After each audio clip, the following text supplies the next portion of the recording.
Episode 23 reunion और अवनी की जलन। यक्षित की इस हरकत पर सभी स्माइल करने लगे। युवान यक्षित की तरफ देखते हुए बोला, क्या भाई आप भी? हम तो सिर्फ भाभी को उनके इस गॉर्जियस लुक के लिए कॉम्प्लीमेंट्स दे रहे थे, पर आपको तो इससे भी जेलसी हो गई। नो फेयर भाई। तो प्लीज़ जिसने सब्सक्राइब नहीं किया हो जल्दी से सब्सक्राइब कर दीजिए। अब आगे। यक्षित वन्या को अपनी बाहों में जकड़े हुए युवान की तरफ घूर रहा था। उसे कह रहा था कि वह पहले मेरी वाइफ है और फिर तुम सबकी भाभी। तभी वेद भी अपने कमरे से निकलकर नीचे आ गया। वह भी अपनी मम्मा को देखना चाहता था। जब उसे वन्या ने नीचे आते देखा तो यक्षित ने से अलग होकर उसकी तरफ बढ़ गई और नीचे बैठकर उसके सामने झुक गई। वेद अपनी मम्मा को देखते हुए अपने दोनों हाथ हवा में कर लेता है, जिससे वन्या उसे अपनी गोद में उठा लेती है। वेद उसके चांद से चेहरे को अपने छोटे छोटे हाथों से भर लेता है और बोलता है, mama you are looking so cute, so pretty, I love you mama. Vanya Ved के इस क्यूट कॉम्प्लीमेंट पर अपने उसके होठ उसके थैंक यू बोलती है किस कर। आज पहली बार यक्षित को अपने बेटे से ही जलन हो रही थी, जिसे मम्मा की किस मिल चुकी थी, जो अब तक उसे भी नहीं मिल पाई थी। उसके साथ ही यक्षित ये भी देख पा रहा था कि वन्या की अपनी ड्रेस और मेकअप को तो जैसे फिक्र ही नहीं है। वो बेफिक्री से वेद को अपने गोद में लिए हुए थी। वह वेद के माथे को चूमते हुए बोली, बेटा मेरे बेबी को नीनी कैसी खुल गई? तुम्हें भूख तो नहीं लगी ना बेटा? वेद ने सिर हिलाते हुए बोला, ना मम्मा, वेदांत को भूख नहीं लगती, वो तो बस अपनी क्वीन मम्मा को देखना चाहता था। वन्या वेद के गालों पर किस करते हुए बोली, ओह मेरा बेबी अपनी मम्मा को देखना चाहता था। बेबी अब आप सौम्या दादी माँ के पास जाओ और चुपचाप सो जाना, उन्हें तंग मत करना, ओके? आपकी मम्मा जल्दी वापस आ जाएगी। ओके मम्मा। बोलते हुए वेद सौम्या जी के गोद में चला जाता है। यक्षित सौम्या जी को समझा देता है कि वे वेद का ख्याल रखें और कोई भी प्रॉब्लम होने पर उन्हें तुरंत कॉल कर दें।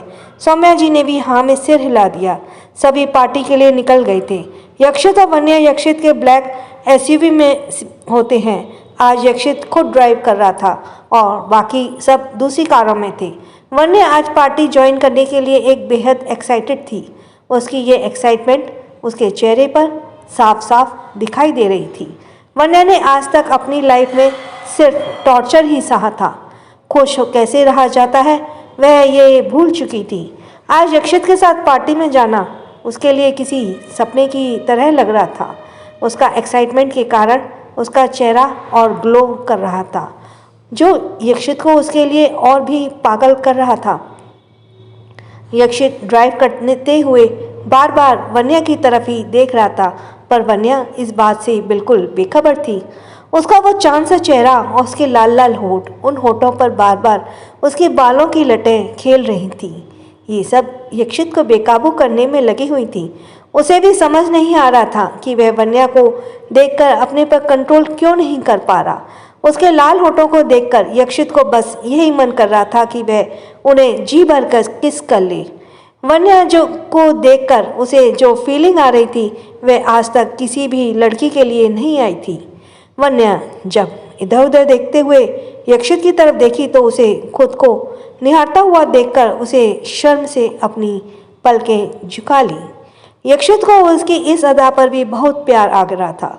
उसे बस यही मन कर रहा था कि वह वन्या को खींचकर अपनी गोद में बिठा ले और उसे जी भरकर प्यार करे। ऊपर से उस कार में वन्या को वो मदहोश करने वाली खुशबू भर चुकी थी। वो यक्षित को उसके लिए पागल बना रही थी। यक्षित से जब नहीं रहा गया तो उसने रोड के साइड में अपनी कार रोक ली। वहाँ पर ज़्यादा भीड़ नहीं थी, बस एक शॉप था और उसके आसपास स्ट्रीट लाइट जल रही थी। यक्षित ने ऐसी जगह पर कार रोकी तो जहाँ लाइटें बहुत डिम थीं, जिसमें वे बस एक दूसरे के चेहरे को ही देख रहे थे। वन्या को तो पहले ही यक्षित के इरादे नेक नहीं लग रहे थे और उसके यूं अचानक कार रोकने से वह तो सकपका गई। वह यक्षित की तरफ देखते हुए बोली, आपने कार क्यों रोकी? युवान और बाकी सबकी कार आगे निकल चुकी होंगी। प्लीज़ हमें भी जल्दी चलना चाहिए, वरना हम पार्टी के लिए लेट। वन्या इतना कह ही पाई थी कि यक्षित ने अपनी उंगलियों को वन्या के होठों पर रखते हुए कहा, श्श, और मन ही मन बोला, यह तुम्हारा पति तुम्हारे लिए मरा जा रहा है और तुम्हें पार्टी की पड़ी है। यक्षित को अपनी तरफ एकटक देखते हुए उसकी उंगली को अपने होठों में फील करके वन्या बहुत घबरा गई और बोली, ये आप क्या? वन्या ने इतना ही कहा था कि यक्षित उसकी तरफ बढ़ते हुए उसके बेहद करीब आ गया और बोला, क्यों, मुझे अपनी वाइफ को अच्छी तरह देखने का हक नहीं है क्या? वन्या की तो जैसे बोलती ही बंद हो चुकी थी।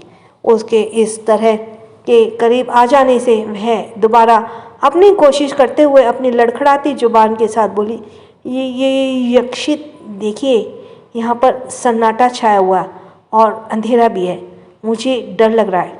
प्लीज़ चलिए ना यहाँ से, सब हमारी फिक्र कर रहे होंगे। यक्षित पर तो जैसे वन्या की किसी भी बात का कोई फर्क ही नहीं पड़ रहा था।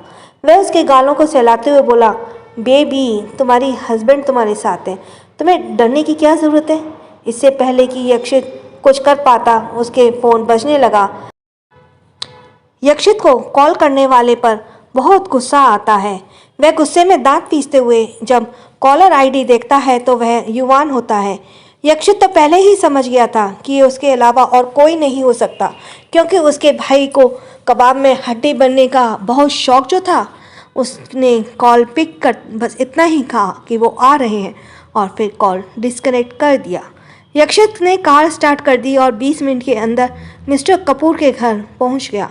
पार्टी उनके घर पर ही थी। यह पार्टी उन्होंने अपनी कंपनी के 10 साल पूरे होने की खुशी में रखी थी, जिसमें उन्होंने अपने कॉलेज फ्रेंड्स और फैमिली फ्रेंड्स को इनवाइट किया था। मिस्टर कपूर यक्षित के डैड की उम्र के थे।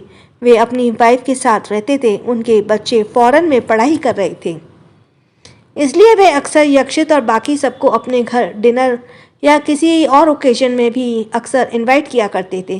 पर यक्षित बिजी रहने के कारण अक्सर उनमें शामिल नहीं हो पाता था। आज काफ़ी दिनों बाद जब वह पार्टी में जा रहा था तो उसे मिस्टर और मिसेस कपूर ने अच्छा खासा रिवॉर्ड मिलने वाला था।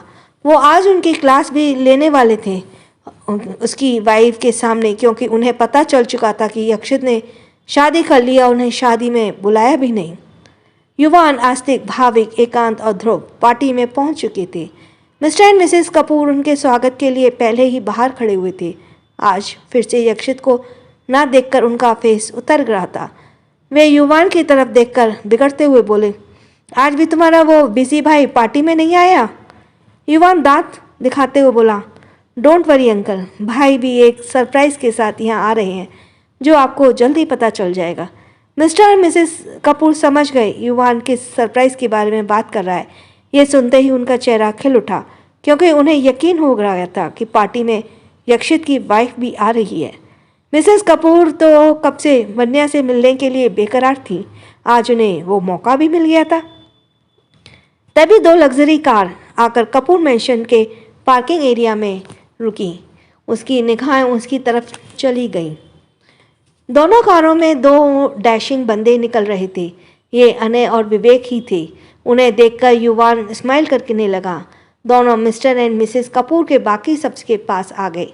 मिस्टर कपूर युवान की तरफ देखते हुए बोला, लो, तुम्हारे भाई के हैंडसम बेस्टीज भी आ गए, अब तुम्हारा भाई ही रह गया। अनय और युवान कुछ कहने ही वाले थे कि इतने में यक्षित और वन्या दोनों भी कपूर मैंशन में अंदर आ गए।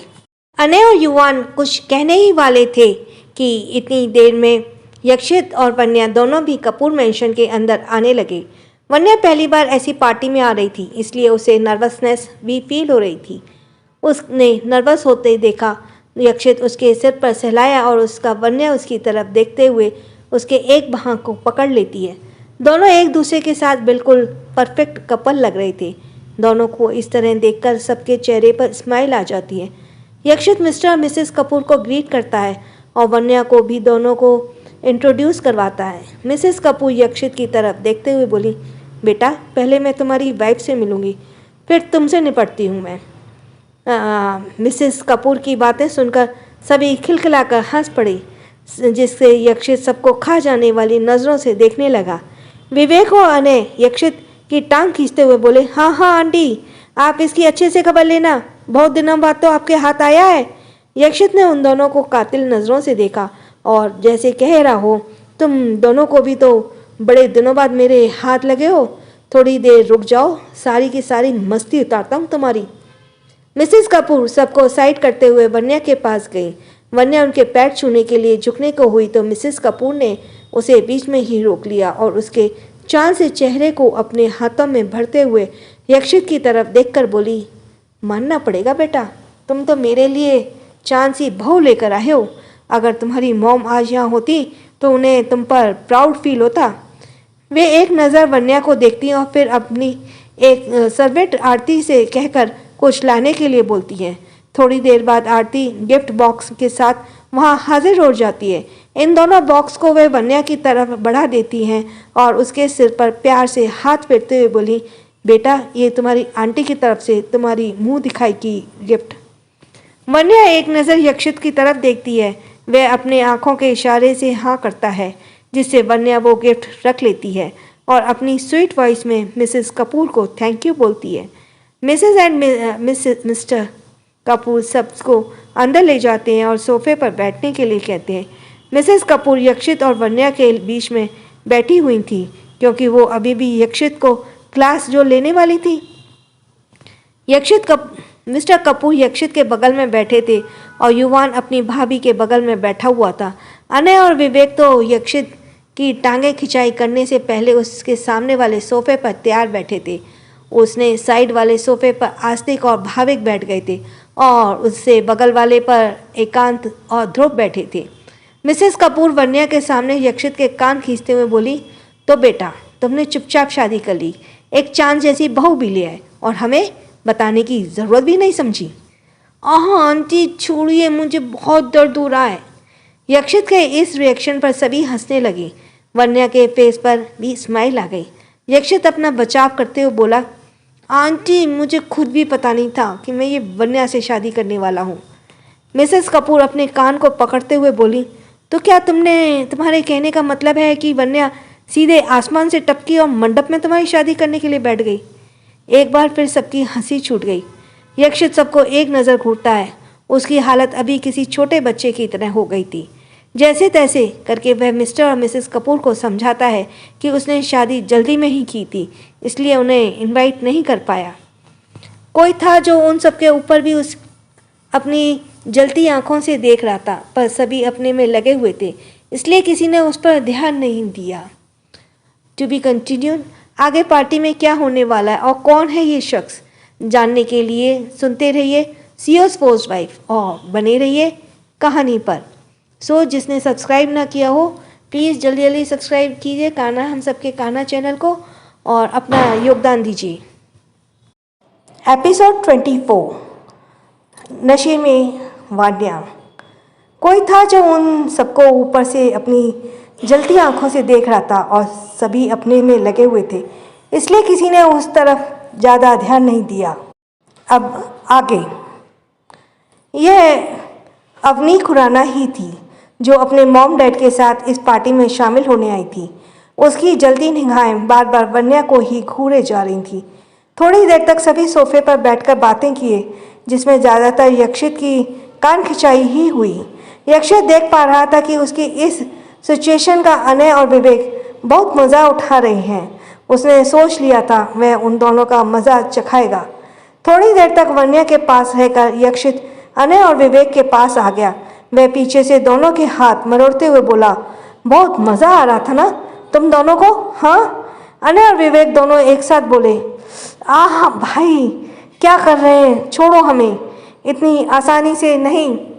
विवेक घबराते हुए बोला, इतने दिनों बाद हम रीयूनियन हुए, इसे एंजॉय करने के बजाय तू है कि हमारी बैंड बजा रहा है। तुम दोनों ने किया ही है सजा के ये। अनय वन्या को दूर से ही देखते हुए बोला, यार विवेक, भाभी आज कितनी ब्यूटीफुल लग रही हैं। अनय का इतना कहना ही था कि यक्षित ने उसके हाथों को छोड़ दिया और वन्या की तरफ देखने लगा, जो अकेली खड़ी हुई थी। अनय दोबारा यक्षित की टीस करते हुए बोला, देख रहा है, उसे जरा सी दूरी भी बर्दाश्त नहीं हो रही भाभी से कम इतने टाइम बाद मिले हैं, तो ये नहीं है कि हम बेचारों पर भी ध्यान दें। पता नहीं। यक्षित एक नज़र घूरकर अनय को देखता है, जैसे अभी उसे मारकर उसका कीमा बना देगा। फिर वाइन का ग्लास लेते हुए अपना वाइन एंजॉय करने लगता है और वन्या को निहारता है। अनय और विवेक भी अपनी अपनी ड्रिंक एंजॉय करने लगते हैं। विवेक यक्षित की तरफ देखते हुए बोला, भाई, आज पार्टी में आए सारे लड़कियों की नज़रें सिर्फ भाभी पर ही टिकी हुई हैं। यक्षित ने भी यह बात नोटिस कर ली थी और उसे उन आदमियों पर बहुत गुस्सा भी आ रहा था। पार्टी में आए मैक्सिमम लड़के वन्या की सिंगल समझ रहे थे और वे मौका देखकर वन्या से अपनी दोस्ती बढ़ाना चाहते थे। पर इससे पहले ही यक्षित अपनी जलती निगाहों से उन सबको घूरते हुए वन्या की तरफ आने लगा।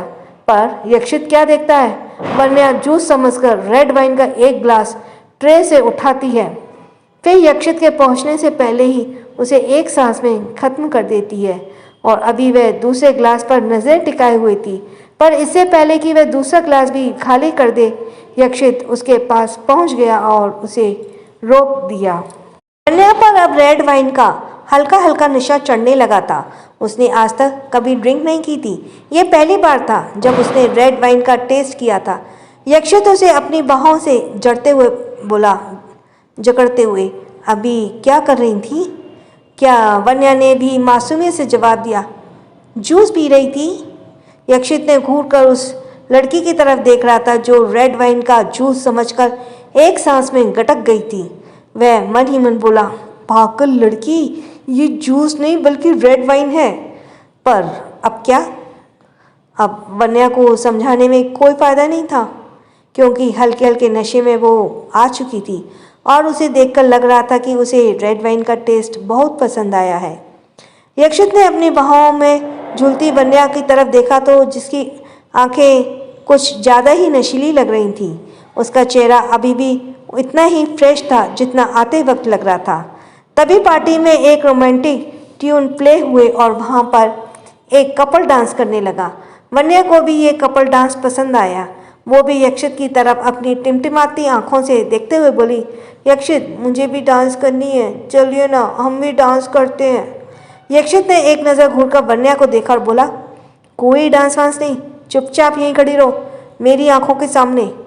वन्या बच्चों की तरह शक्ल बनाकर बोली, आप बहुत बुरे हो, मुझे हमेशा डांटते रहते हो और टोकते भी रहते हो।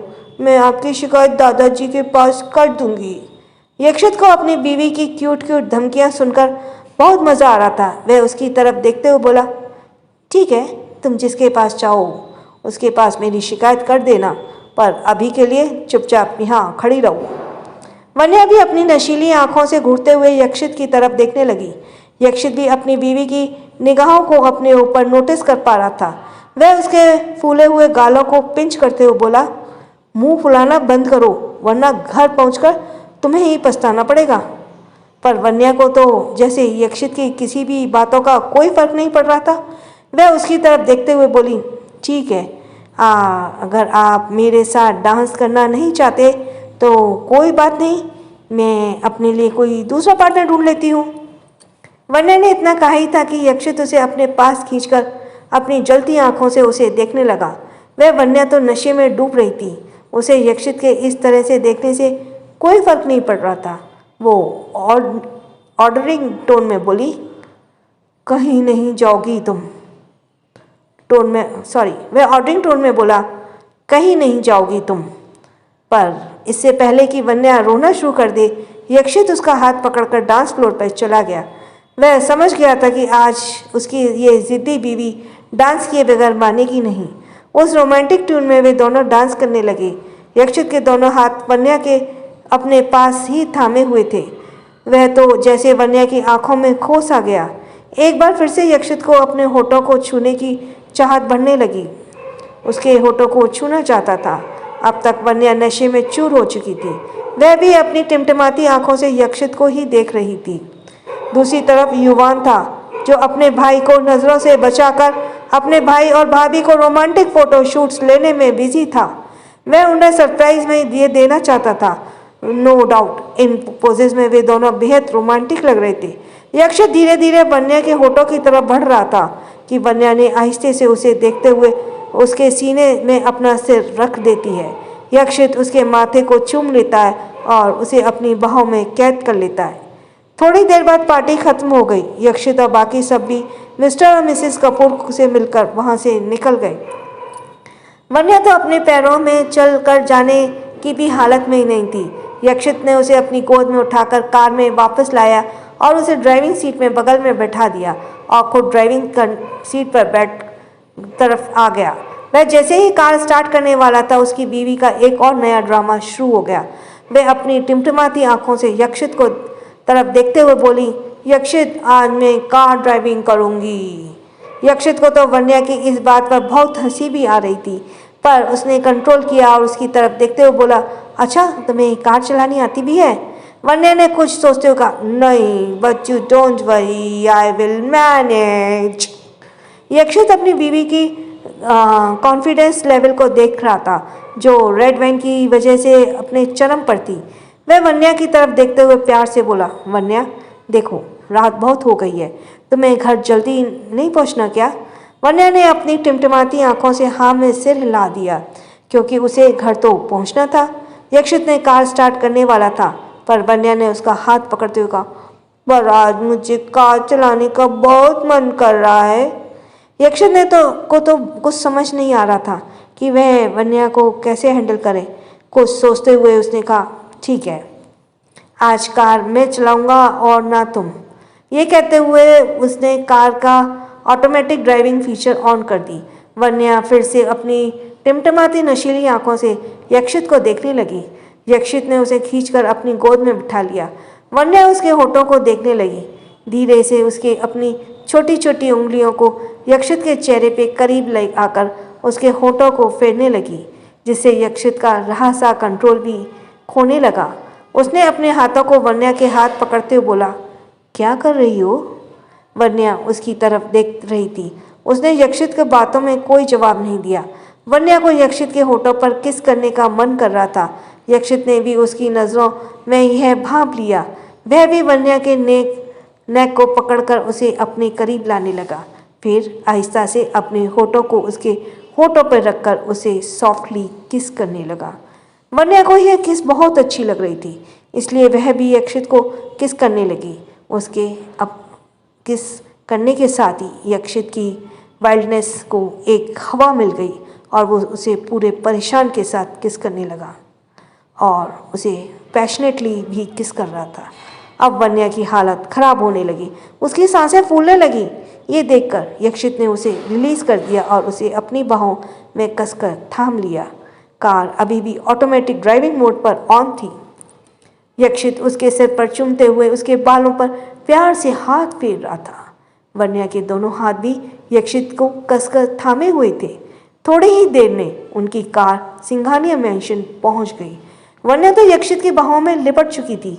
यक्षित को लगा कि वह सो चुकी है, इसलिए उसने आहिस्ते से कार का डोर ओपन किया और वन्या को अपनी बाहों में लेकर घर के अंदर जाने लगा। जैसे ही वह रूम में पहुंचा, वन्या ने अपनी आंखें खोल दी। वन्या की ड्रेस की एक तरफ से स्ट्रैप बाजुओं से सरक चुकी थी। यक्षित उसे ठीक करते हुए उसके करीब गया तो वन्या ने अपने दोनों हाथों से यक्षित के कॉलर को पकड़कर उसे अपने करीब करते हुए कहा, मुझे आपके लिप्स का टेस्ट बहुत पसंद आया, मैं इसे दोबारा टेस्ट करना चाहती हूँ। यक्षित तो अपनी बीवी की बातों को सुनता ही रह गया। उसे नहीं लगा था कि उसकी बीवी को उसकी किस इतनी पसंद आएगी। वह जानता था कि वन्या अभी भी नशे की हालत में है और वह नहीं चाहता था कि उसे वन्या की सहमति के बिना उसके साथ कुछ कर बैठे।